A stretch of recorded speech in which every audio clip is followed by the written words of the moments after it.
ইমামকে ঠিক করে দিতে আমার বেতন। ঘটনা কি বলেন তো একটু।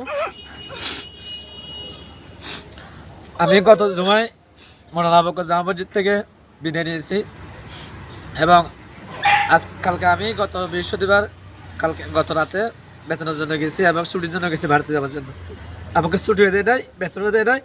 বলছে যে আজকে জুমার পরে আমাকে বেতন দিবে। জুমার পরে যখন আমি বেতনের জন্য গেছি তখন আমাকে বেতন না দিয়ে বলতেছে আমাদের আগামী মাসে বেতন, একসাথে বেতন। যখন চলে যাবেন একজন ইমাম ঠিক করে দেয়, তারপর বেতন দেবো।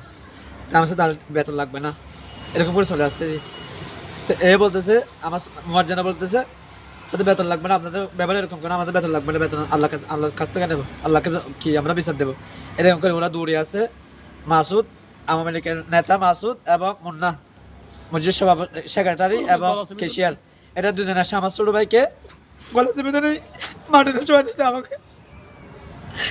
আমাকে মেয়ের রক্তাক্ত করছে, আমার নাক এবং টুট, আমার হাত পাড়ে দিয়েছে, রক্তাক্ত করছে। মসজিদ মুসল্লি কেউ আমাদেরকে কিনে কিনে নেয়, শোনায় নেয়, কেউ বাধা দেয় নাই। এবং আমরা এখন অভিযোগ থানার সামনে থানায় আমরা যোগাযোগ করতে আসছি, থানায় অভিযোগ করতে আসছি। আপনারা সকল সুন্নি মুসলমান এবং ইমাম মুয়াজ্জিন যারা রয়েছে মসজিদের ইমাম মুয়াজ্জিন, আপনারা আমাদের সহযোগিতা করুন। আমাদের পক্ষে আপনারা যা কিছু সম্ভব প্রয়োজনে ভিজিট থানায় আসেন। আশেপাশে যারা আছে বন্ধের থানা, এই ভিজিট থানা যারা রয়েছে আমাদের বন্ধু বান্ধব ইমাম মুয়াজ্জিন, সুন্নি ইমাম মুয়াজ্জিন, আপনারা নিয়মুরি থানায় আমরা অবস্থা করতেছি, আপনারা অতি দ্রুত চলে আসুন।